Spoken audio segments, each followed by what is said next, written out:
Hi everyone, my name is Bri and I am part of the Oster family.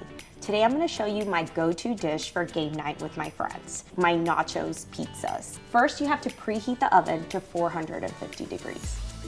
Next I'm going to go ahead and grab all my ingredients and just set up my workstation. I cover my pizza crust with oils, cup of refried beans, half a cup of salsa, and then I'm going to finish off the base of these Nacho Pizzas with cheese.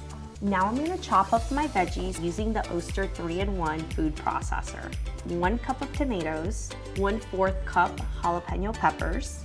The reason I'm moving it to the salsa setting is because I want to get like pico de gallo consistency for the veggies.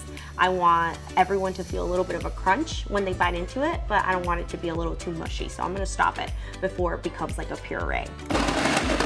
Spread out your jalapenos, garnish with pepperonis. I'm gonna go ahead and place it in the oven. Put it in there anywhere between 10 to 15 minutes. Now to continue with our frozen gin smash recipe. I'm using the Oster 3-in-1 blender, and instead of using the food processor like I used for our pizza recipe, I'm going ahead and using the jar.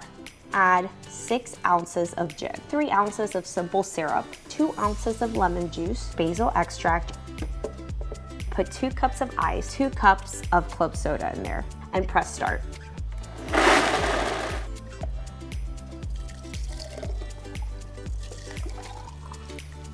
After I'm done pouring, I'm just gonna garnish with some basil leaves. And these are ready to drink. I'm gonna go ahead now and grab my pizza. It's ready.